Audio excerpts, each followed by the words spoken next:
Ahora abordaremos el tema del abastecimiento del agua en El Salvador, un tema también muy importante, el cual seguiremos abordando con Guillermo en este programa, en este conversatorio que ha estado muy interesante. Guillermo, ¿cuál es la situación del agua, del abastecimiento del agua a nivel de todo el país? ¿Cómo estamos?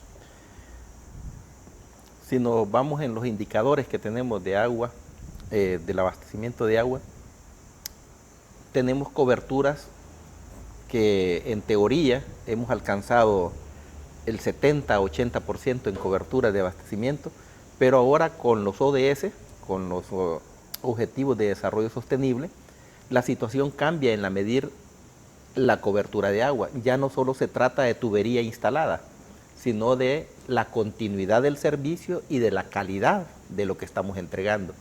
Cuando lo analizamos desde esa perspectiva, muchos países que estaban en los objetivos del milenio lograban alcanzar 90 hasta 100% de cobertura. Hoy, con los nuevos parámetros de evaluación de los servicios de agua, estos bajan del 90 al 60%. Y nosotros estaríamos rondando el 50% o abajo del 50%. O sea, para decirlo de manera clara, tubería llegaba a una casa, a una zona, pero no llegaba necesariamente el agua. La continuidad. Uno de los grandes problemas que tenemos en la parte de la salud pública es la falta de continuidad. Almacenamos agua en nuestras casas porque solo llega por 2 horas o llega un día sí y un día no. Y esa situación nos crea problemas de salud pública. Es decir, que nuestro sistema de abastecimiento tiene que ser en cantidad, ¿verdad?, de la cantidad de agua que te voy a dotar como habitante, la calidad del agua, ¿verdad?, la continuidad del servicio. Ya muy pocas zonas tenemos continuidad 24 horas, que es el deber ser, ¿verdad? Y la otra es en la calidad del servicio de agua. Y en la calidad estamos bajando estrepitosamente porque ya no tenemos fuentes de los nacimientos de agua naturales, sino que ya eso se está secando, ya no existe un acueducto con esa situación, sino que tenemos que recurrir al agua subterránea. Y el agua subterránea tenemos que perforar y lograr encontrar zonas con acuíferos abundantes. Y eso también no es cierto que existe en forma uniforme distribuida en el país. Hay zonas que están sobre una unidad hidrogeológica de que se dice roca no acuífera. Es decir, que por más que perforemos, ahí no vamos a encontrar agua. Entonces, todas esas situaciones no tenemos el sector de agua, del abastecimiento de agua y saneamiento, se ha quedado muy corto, se ha quedado en una planificación de los años 60. De la existencia de la ley de creación de ANDA se quedó bajo esa condición muy, muy pequeña, no se modernizó el sector. Así encontramos una Administración Nacional de Acueductos y Alcantarillado descuidada, prácticamente en condiciones muy difíciles de salir adelante, solo tiene para salarios, no puede invertir. La palabra, como dicen, mantenimiento no existe en el diccionario de los salvadoreños, ¿verdad? La parte preventiva, nosotros llevamos el auto a reparar cuando es de repente, ya no me encendió, ¿verdad?, pero no le he hecho el cambio de aceite, no he visto la faja, no tengo ni idea de qué es lo que es la palabra mantenimiento preventivo. Es correcto, Guillermo, interesante lo que dices, pero antes de que ahondemos en la problemática institucional de ANDA, tú hablabas que hay indicadores que nos dan una idea del problema que tenemos. ¿Qué tan confiables y quiénes generan esos indicadores, Guillermo? Porque hay indicadores internacionales, nacionales. ¿Tenemos realmente fuentes confiables que nos den una visión real del problema? Ese es una situación. La falta de evolución del sector no ha permitido tener un sistema de información general, integral. Por ejemplo, ANDA, cuando vemos los datos de cobertura que tiene, en realidad nos está abasteciendo al 50% de la población, o al menos del 50%. O sea, de los 6 millones, 3 millones. Sí, esa es la cobertura que tiene, porque su ley de creación es para las áreas urbanas. Nadie está planificando en el área rural. Yo trabajé en un programa del área rural que se llamaba Plan Sabar, y antes PIAPAR, que era administrado por Salud Pública.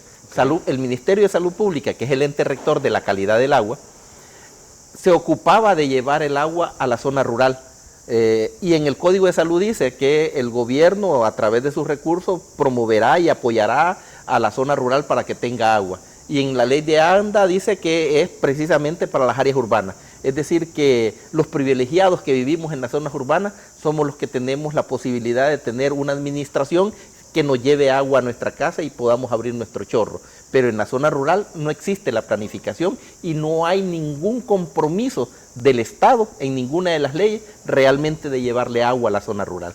Y ahí nacieron las juntas administradoras de agua, ¿verdad?, que hoy están pidiendo que les exoneren del IVA de la energía eléctrica. Hay una situación terrible que pasa en las zonas rurales. Es decir, la gente de las zonas rurales, la población que vive en las zonas rurales, paga más por los servicios de agua que las personas que vivimos en el áreas urbanas. Imagínate que las personas que viven en cerca de los volcanes, ¿verdad?, que este país está cubierto de, ¿cómo se llama?, de unas zonas montañosas de volcanes, que ahí no hay agua potable. Y entonces tienen que pagar con barriles. ¿Sabes cuánto vale un barril de agua llevado allá a los volcanes, a la zona? Es carísimo, dicen $2. Entre $1 ¿no? y $2. Sí, sí, sí. Y se aprovecha de acuerdo. ¿Y de dónde sacan esa agua? De fuentes dudosas. Esa agua no es apta para consumo humano, ¿verdad? A pesar, imagínate, del costo que se paga, no es apta para el consumo humano. Entonces es terrible lo que pasa con el sector de agua. Y hemos abandonado prácticamente a nuestra empresa de agua, a nuestra empresa nacional de agua, que no es el ente rector, ¿verdad? Le hemos atribuido cosas de ente rector, pero que realmente es una empresa de agua y que debería de ser la mejor empresa de agua. O sea, según la ley, ANDA hasta dónde llega en sus funciones. ¿Opera nada más? Su misión es abastecer agua, llevar el sistema, a dar el servicio de agua potable y alcantarillado. Esa es su misión. No es el ente rector del recurso hídrico, ¿verdad? No tiene se le ha atribuido condiciones de aprobación de planos y todo, no es esa su función. El Código de Salud sí, el Código de Salud sí le da al Ministerio que no se puede hacer ninguna ampliación, ninguna construcción de obra de alcantarillado o de abastecimiento de agua sin que pase por aprobación del Ministerio, lo cual lo ha abandonado el Ministerio de Salud. Es más, nunca creo que lo operó, porque es una ley que data de los años 30, que se ha reformado el Código de Salud muchas veces, pero nunca se ha tocado las secciones 5, 6 y 7 que tienen que ver con agua y saneamiento. Y tiene palabras ahí obsoletas ya, y se le ha quitado la rectoría de esa situación a partir de la creación del Ministerio del Ambiente, ¿verdad? Pero continúa siendo el ente rector de la calidad del agua. Hoy que estaban armando el Consejo, esta entidad superior para manejar lo que es la Ley General de Agua, ni se toma en cuenta el Ministerio de Salud, porque las personas que discuten estos temas desconocen el marco legal, ¿verdad? Y el ente rector de la calidad del agua se llama Ministerio de Salud, ¿verdad? Y él debe estar dentro del ente rector. Claro. Y habría que ver cómo modernizamos esas secciones 5, 6 y 7 del Ministerio de Salud y las sacamos de ahí para crear el ente rector del subsector agua y saneamiento. ¿Quién vigila que ANDA haga bien su trabajo? ¿Quién le autoriza a ANDA que ejecute sus proyectos con una buena ingeniería? ¿Dónde están los reglamentos y la ley sobre el abastecimiento de agua? El ANDA tiene una normativa interna, ¿verdad?, de abastecimiento de agua, copiada de los años 60 de una persona que fue a Perú y se trajo el reglamento y con ese estudiamos nosotros aquí. En la ingeniería se crea precisamente, los ingenieros civiles tenemos de textos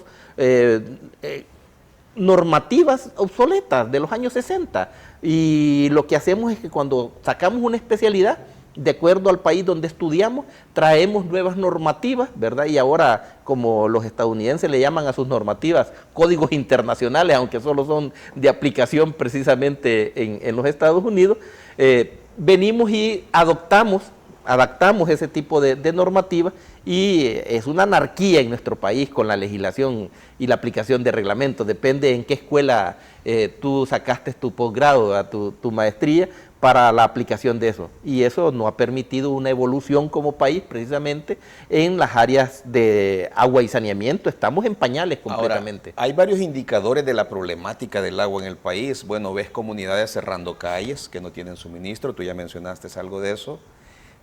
la calidad del agua, que tú muy bien mencionas, que inclusive no se cuantifica inclusive el impacto de estar ingiriendo agua no muy apta, ¿no?, en salud. Ya vamos a tocar ese tema. Y también hay otros indicadores, pero como tú sabes y como todo el país sabe, todos estos meses atrás, años, el tema del agua ha cobrado una relevancia política más que técnica, parece ser. ¿Cuál es el trasfondo de todo este alboroto y al final no se resuelve el problema?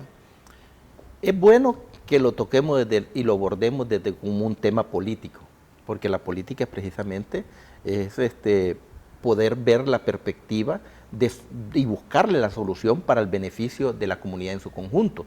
Lo tenemos que ver desde esa perspectiva, partidaria no, o cómo repartirnos el pastel, ¿verdad? Como la ley que están queriendo proponer en la Asamblea, en donde el artículo famoso que siempre nos detiene, desde hace 20 años estamos discutiendo esa ley general de agua, es quién es el ente rector y por quién está conformado.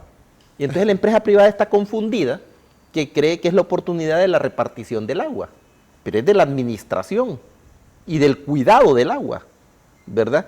En donde los usuarios del agua tienen que asumir esos costos, internalizar esos costos, ¿verdad? Y aquí en usuarios de agua quiero plantearte, el Ministerio de Agricultura es el ente rector para el riego y avenamiento, ente rector, no ejecutor de obra de ese tipo. ¿Cómo puede ser el ente rector y ser el ejecutor? No se puede. ANDA no puede ser el ejecutor y el ente rector, hay que extraer de ahí, ¿verdad?, una unidad de ente rector.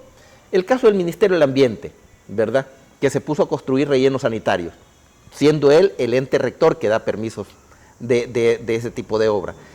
Debe de haber en este país una entidad como Obras Públicas, que es la que ejecuta los proyectos, y que los entes rectores les dejen hacer su trabajo de rectoría. Por ejemplo, hace poco estuve trabajando con el Ministerio de Turismo, y me decía el ministro anterior, mire, yo que ando haciendo plantas de tratamiento de aguas residuales, ¿verdad? Yo debería estar promoviendo el país y vendiéndolo a la ventana al mundo de turismo.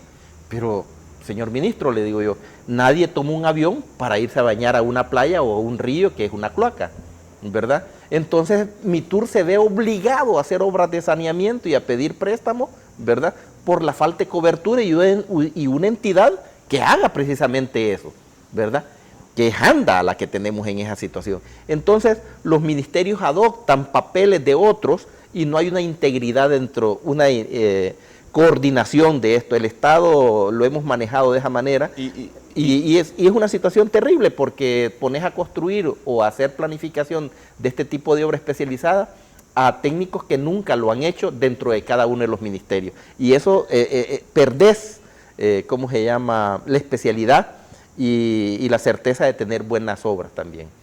Y el sector privado, Guillermo, como ya hablaste muy bien de cómo la institucionalidad, las falencias que tiene en el manejo del agua, pero veamos la industria y otros sectores relacionados.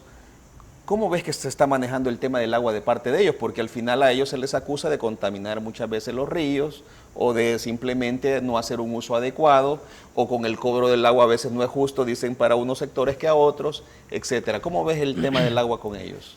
La falta de rectoría permite que cualquiera pueda abrir pozos en buenos acuíferos, moverse del bulevar de los héroes, del ejército, perdón, a un mejor acuífero, ¿cómo se llama?, en Quesaltepeque, por ejemplo. O el lado de Nejapa. Compañías que se han movido de allá, que precisamente como la Coca-Cola, que requieren cantidades de agua y pueden perforar los pozos que quieran. Esa falta de rectoría nos hace falta. Ahora, yo siempre uso una frase: afortunadamente no somos un país industrializado, ¿verdad? Lo digo esto desde la parte de que una industria grandota, floreciente, sin controles como los que tenemos en nuestro país, sería terrible, ¿verdad?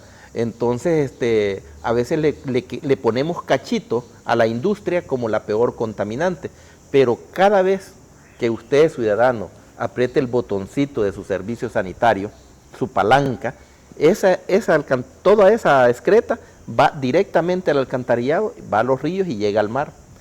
En todas las ciudades nuestras que tienen alcantarillado, toda esa agua va cruda al río y al mar.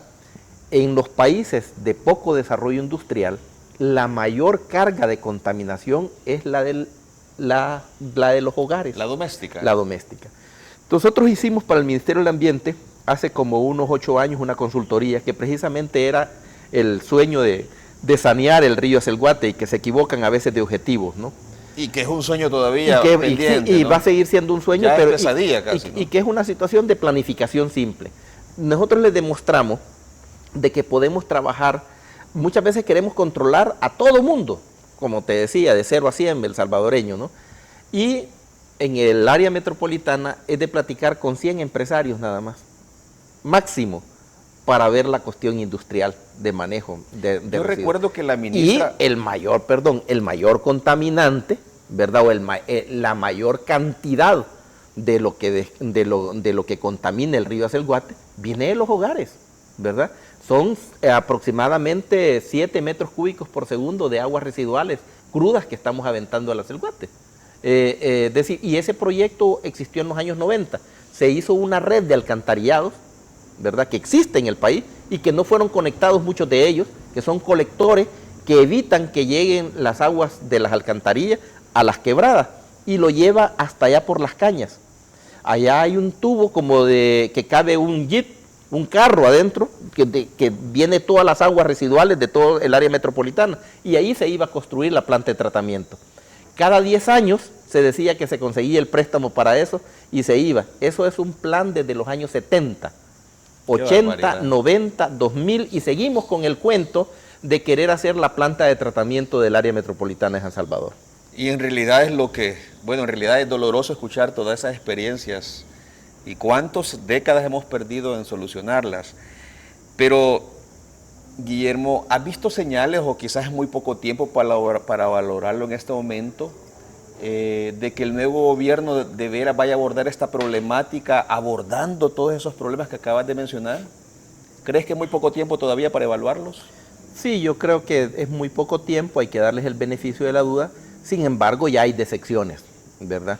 Esperábamos un gabinete, como decía el presidente, con credenciales, ¿verdad?, de experiencia en los sectores, y no ha sido así.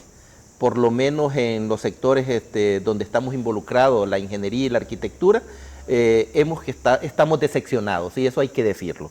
Va empezando, se puede rectificar el presidente, esperamos que lo haga, ¿verdad? De aquí a diciembre a todos les ha pedido una carta de renuncia, ya la tiene preparada para el mes de diciembre, y que en enero del 2020 pueda rectificar en algunos ministerios, donde podamos ver personas que conozcan el sector. Y la otra situación es que a veces salimos decepcionados de mucha gente que conoce el sector y lo hace mal, ¿verdad? Porque no siempre es una fórmula. No es una garantía. No es una garantía. No es una garantía, pero aquí vienen los equipos técnicos que son formados dentro de los ministerios. Y aquí los asesores y esa situación son también un equipo muy valioso. Pero como a veces llevamos una persona que no conoce el sector, sus amigos también son gente que desconoce el sector, y entonces armamos la tormenta perfecta, ¿verdad? Y lo hemos visto en cada ministerio y en cada 5 años aprender y tener aventureros en cada cartera de Estado para ver si nos solucionan la problemática. A mí me sorprende, por ejemplo, vi que la niña Lilian, un personaje popular, ha sido invitado a una mesa para ver los problemas del agua, ¿verdad?, en Anda. Yo espero que algún día nos inviten a los ingenieros sanitaristas, ¿verdad?, de parte del presidente, para hablar de los temas de la solución del agua y saneamiento en el país, ¿verdad?, en ese tipo de la vía que esperamos de que esta cuestión se vaya rectificando. Tenemos un beneficio de la duda en el ministro de Obras Públicas, tiene 28 años, es un joven dinámico que ha llegado, tiene una experiencia de administración, es economista, ¿verdad?, y que se rodee de un buen equipo técnico para que pueda planificar la obra pública de este país, ¿verdad? Pero estamos a esa expectativa, tenemos esas expectativas dentro del gremio. Creemos de que el Ministerio del Ambiente, creo que todavía no ha nombrado al viceministro, tiene un ministro joven también, es un arquitecto, entiendo, su experiencia ha sido en el catastro de San Salvador, ¿verdad? El presidente se ha llevado su equipo técnico prácticamente de los municipios donde ha sido alcalde. Conocemos la capacidad del presidente de hacer obras, de ejecutar, la capacidad de respuesta que tiene inmediata, una persona muy dinámica.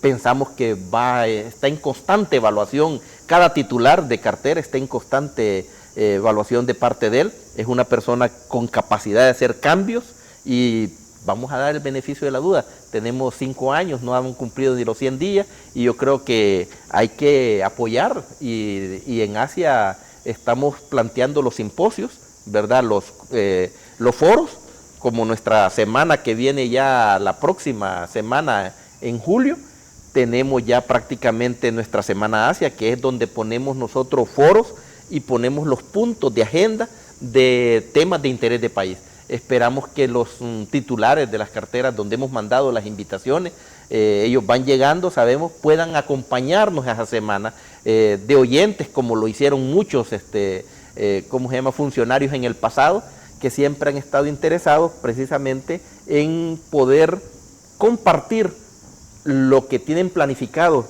dentro de sus ministerios y cómo el sector gremial, profesional puede contribuir a que el país le vaya bien. Yo creo que todo buen salvadoreño estamos pensando en que le vaya bien a este gobierno. Lo mismo hemos hecho durante 90 años de existencia nuestra asociación, en donde hemos hecho mesas de trabajo con todos los que han sido presidentes y ministros de obras públicas, ministros de medio ambiente, han sido recibidos en esta casa independientemente del color, dado que una gremial precisamente es orientar y poder poner a los mejores hijos del país a crear esas estrategias de planificación y pensar en tener y el soñar en un plan de nación en donde nos pongamos de acuerdo en qué es lo que necesitamos hacer del desarrollo de la obra pública, qué es lo que necesitamos hacer en la parte de rectoría, ¿verdad? En la ausencia de reglamentos, un código de construcción que no lo tenemos,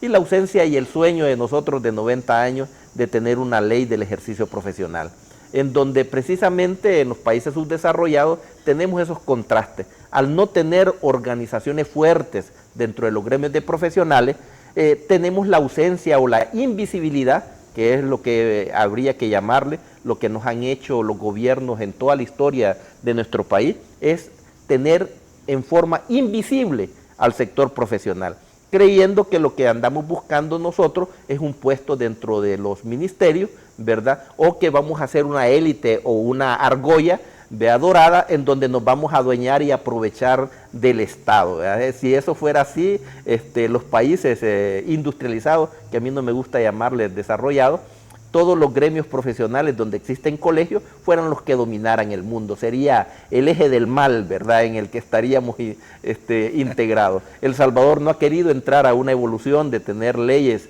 y reglas claras para el ejercicio profesional, ¿verdad?, y tampoco en la normativa del sector construcción, donde adolecemos mucho precisamente de reglamentos objetivos y nos llegamos a sentar todo en la subjetividad y dependemos del técnico que llega, de la persona, del titular, ¿verdad?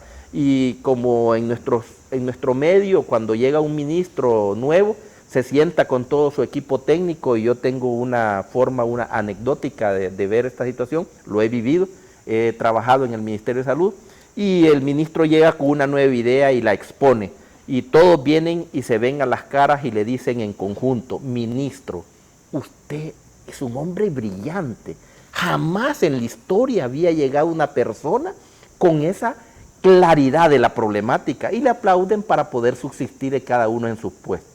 Porque nadie se atreve a decirle: mire, ministro, usted no conoce el sector, lo que está planteando está completamente equivocado. Esa parte tal vez no la pueden decir las personas que están dentro de los ministerios, pero a nosotros como gremial de profesionales nos corresponde decirle al titular: señor, está equivocado, lo está haciendo mal, y ese es nuestro papel. O sea, y eso es lo que vamos a hacer y vamos a seguir haciendo por el momento que nos toque vivir en el país. Tenemos que hacer ese tipo de denuncia y esperen de nosotros precisamente la ciudadanía ese tipo de denuncia que siempre la hemos establecido y es nuestro deber y nuestro papel como gremio de profesionales. O sea, el llamado realmente para el gobierno es que escuchen más a los sectores técnicos que históricamente no ha sido una práctica. Y los colegios existimos nosotros tenemos 90 años, el colegio médico, ¿cuánto? 70 años. Nosotros somos la asociación más antigua. Gremial de profesión más antigua. Y así existen economía, así existen organizaciones gremiales de abogados. Tenemos algo que decir, señor presidente. Ahora, tenemos esa condición. Ok, vamos a hacer una pausa y regresamos en un momento.